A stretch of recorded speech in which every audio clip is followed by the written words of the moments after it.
Welcome to Asset Television. I am Emanuela Akwaya. First, the headlines. Oyika Sola becomes first elected NBA female president. Troop foil ISWAP attacks rescues 46 students in Borno. Spain defeats Argentina to win World Cup. Now the news in detail.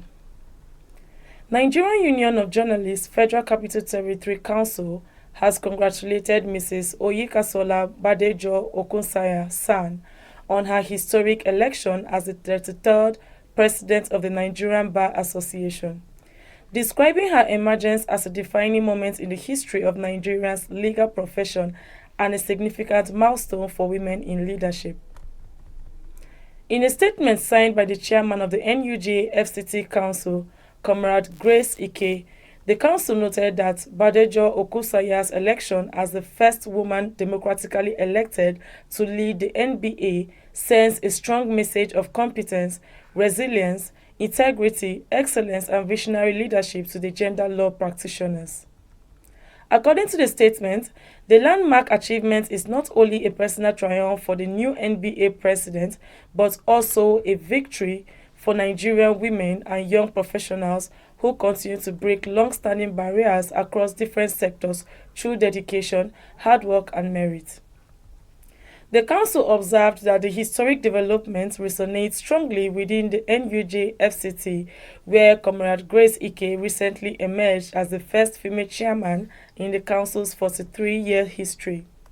It described both milestones as clear evidence of the growing acceptance of inclusive, merit-based leadership within Nigeria's professional institutions. Troops of Operation Hadinkai, in collaboration with personnel of Nigerian Police Mobile Force, have foiled an attempted mass abduction by suspected ISWAP terrorists at the Federal Government Girls' College, Mogono, Borno State. The incident occurred at about 1:30 a.m. on Sunday at the school, which is currently being used by the Borno State government as temporary hostel accommodation for students of the Federal Polytechnic Mogono. According to a statement issued by the acting military information officer of Operation Hadinkai, Captain Mohammed Goni, the terrorists allegedly gained access to the facility with assistance of suspected collaborators in an attempt to abduct the students. The statement said alert security personnel immediately engaged the terrorists with coordinated firepower, while the Sector 3 Quick Reaction Force swiftly reinforced the school. It added that the terrorists were overwhelmed by the superior firepower and resistance of the troops and police personnel, forcing them to abandon their mission and flee without abducting any students. The military disclosed that parts of school infrastructure were damaged during the exchange of gunfire. Following the operation, all 46 students in the facility were rescued and evacuated to Kinasara Barracks in Mogono. Heavy downpour has left a trail of destruction in parts of Plateau and Cross River states, destroying homes, submerging farmlands, displacing residents, and prompting urgent government intervention as concerns grow over the impact of climate change and poor urban planning.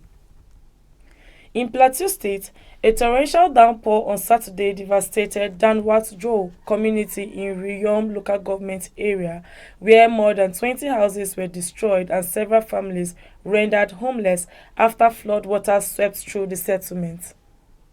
The flooding also destroyed farmlands, compounding the hardship faced by the predominantly agrarian community.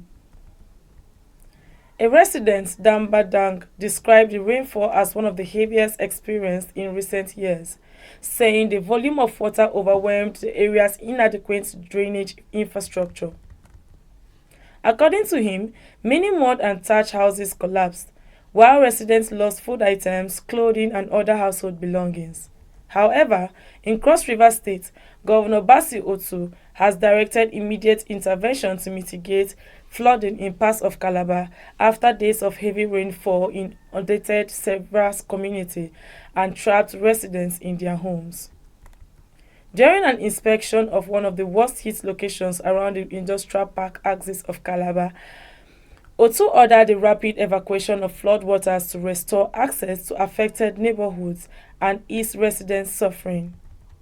The governor said emergency response teams had already been deployed across affected communities to assess the extent of the damage, identify families requiring temporary shelter, and provide food assistance and other relief materials. Asset will be back after the short break. Stay tuned.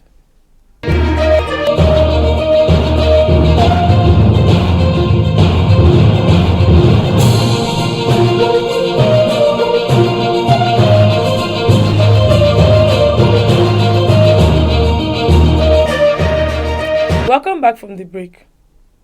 Ministry of Solid Minerals Development and the National Identity Management Commission have engaged in partnership to promote digital identity in strengthening governance, enhancing security, and accelerating reforms in Nigeria's solid minerals sector.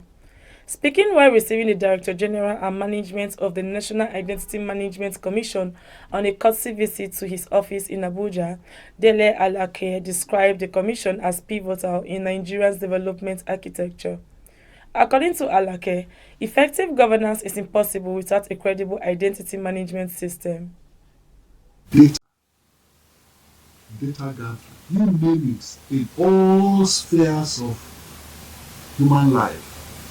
Is it in education? Is it in the social services, in health, even infrastructural development? Where don't you need data?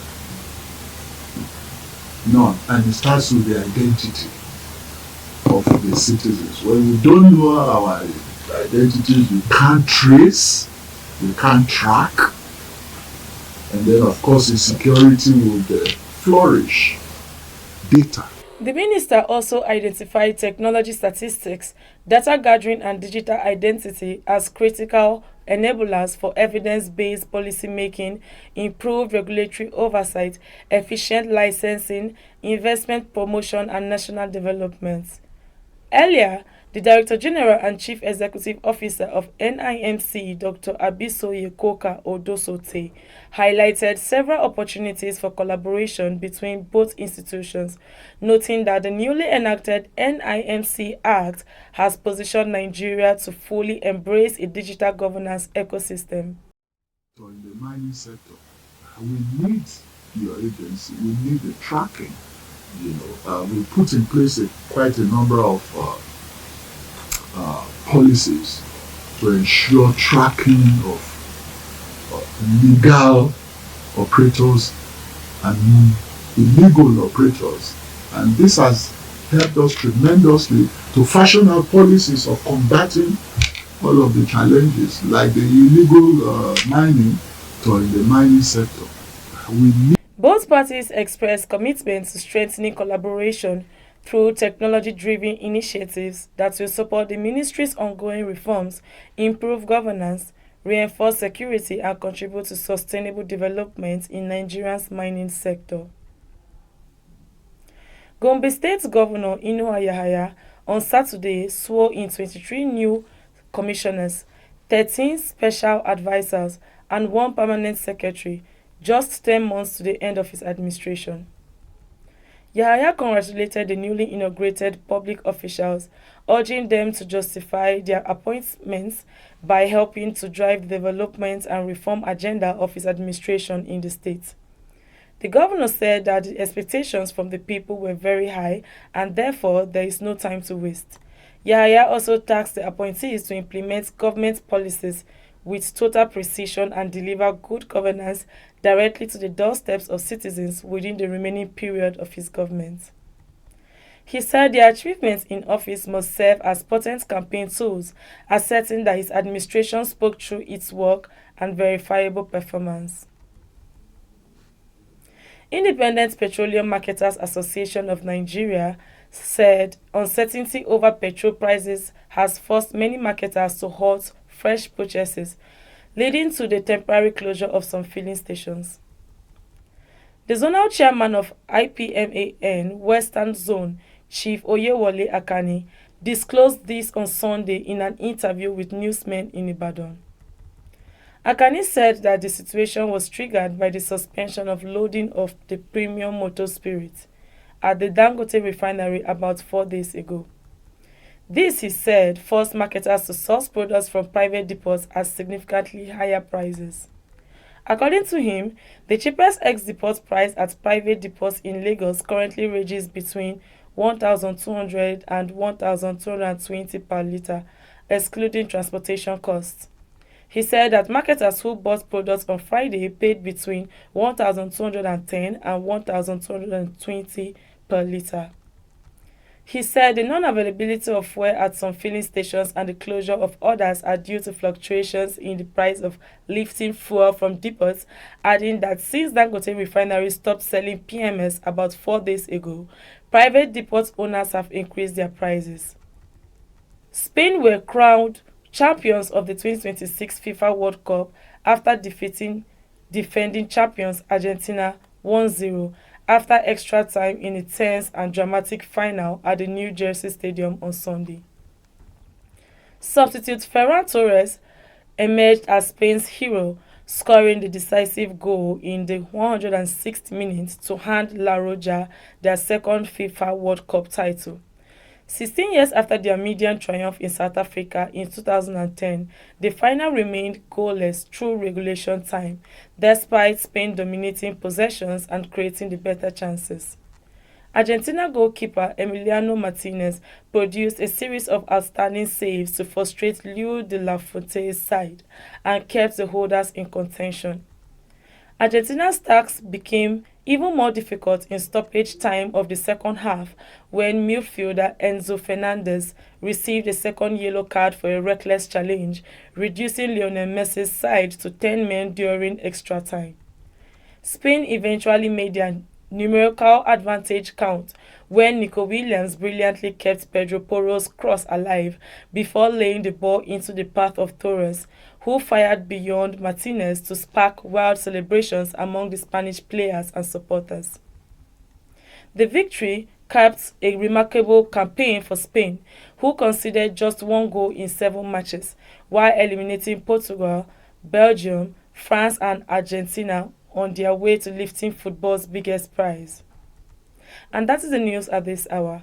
Do well to follow us on all our social media handles for more news and programs. On behalf of the news crew, I am Emanuela Akwaya. Thanks for watching.